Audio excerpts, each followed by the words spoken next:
one of the trades that kind of blew my mind, which happened about 2 hours ago, right? Hunter going, DeAndre Hunter. DeAndre Hunter going from Atlanta Hawks, right? So, what does that do for? First of all, I don't even understand what the Atlanta Hawks are doing, but the fact that It's okay.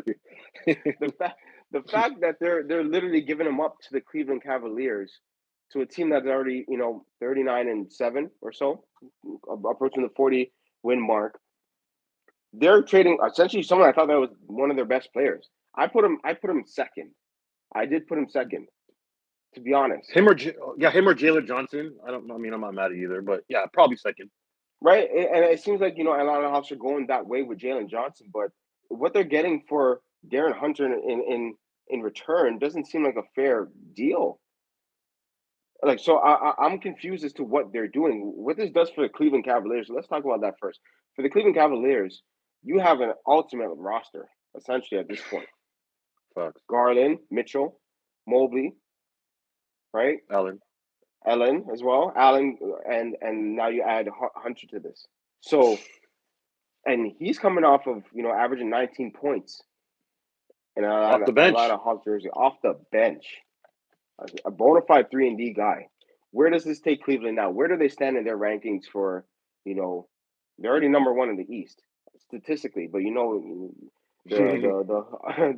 the season doesn't really matter when it comes to playoff basketball. What does this do for them in playoff contention? Let's talk about that.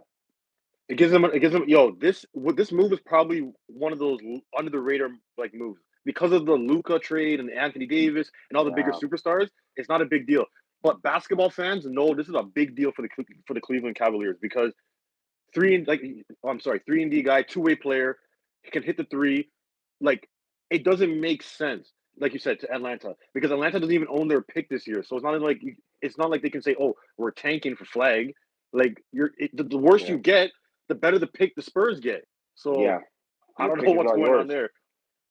Facts. So yeah, I don't know. There must be some backdoor behind the scenes thing we don't know about because to give up DeAndre Hunter to one of the best teams in the NBA, that's not fair, bro. That's not fair. But it's the NBA. It is what it is. They made the trade. But they did upgrade because Karis LeVert gets injured a lot. I would know because I have him on my fantasy team for Yahoo Fantasy. The man's always injured. He's Yeah, very inconsistent. One game you can see him yeah. drop 25. Next game he drops 5 points. You're like, bro, can you pick a side? Um, so I like mean, I understand why they did it. the last time, yeah, I understand from Cleveland's standpoint for sure. Because Karis LeVert, I haven't heard his name, to be honest, since he was in Brooklyn. When they, like D'Angelo Russell was there, and they were, inching for the playoffs, and he was having some good games here and there as a vet. Yeah, You know what I mean? facts. Still inconsistent back then, but like out of all the names on Cleveland Cavaliers, you give up the worst of them, and you get a bona fide star. Like, he's not someone that he needs to have the ball in his hand. He's a catch and shoot guy, and he's 6'9". He will defend your best player. The Cleveland Cavaliers look deadly to me now. With that lineup, that starting lineup is deadly. It compensates so much for their short guards Yeah, with exactly. Mitchell and Yeah. Garland, right? Because like that's one thing I'm kind of realizing. Like, if you were to par someone like Trey Young with Wemby, I'm all right with that. Like, you Yeah, know what I mean? yeah, The yeah. back Because line, yeah, the back for line sure. got you. You know what I mean? Like an AD, put Trey Young with AD or something. You're good. You're okay, right? You're made up for that. Um, but they're looking deadly from their front court, 6'9", 6'11", and 7 foot, right? So they they have the size, they have the length, they have the power, they have the potency. Where like are they definitely better than the Boston Celtics now? Are they definitely Nah. better than the Knicks? So you put Well, Boston Celtics over Cleveland still? yeah, I still have the Celtics as number one team right now. I already had the Cavs over the Knicks. Okay. So this DeAndre Hunter trade just buffers that a little bit, but it does make them maybe a little bit more competitive because now you have a wing defender that you can put on Jalen Brown or Jason Tatum, depending on Yeah. who's going off that game. Yeah. So it does help. It does give you more offensive power. The coaching is there, so they'll put DeAndre Hunter in the best position. I don't know if you want to start him or take him off the bench or bring him off the bench because the Cavs bench is not the greatest bench.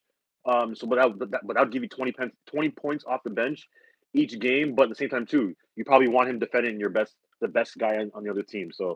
Yeah, So I have to wait and see about that. But yeah, it's not fair, bro. It's not fair. But yo, at least the East is getting better. The top echelon teams are better. yeah, And we should have an interesting semifinals and Eastern Conference Finals between like some of the best teams in the East. yeah. No, I definitely agree with the fact that they add a defensive um professional that could guard 1 to 4, right? Yep. So that does cover, like, if Tatum is like your biggest threat, if you're playing the Boston Celtics, I'm good with De'Aaron Hunter coming off the, like, you could really make Mitchell, play aggressive defense, get in foul trouble, and you're not really losing that many points if you sub in De'Aaron Hunter for That's for true. for Mitchell, The average almost right? the same.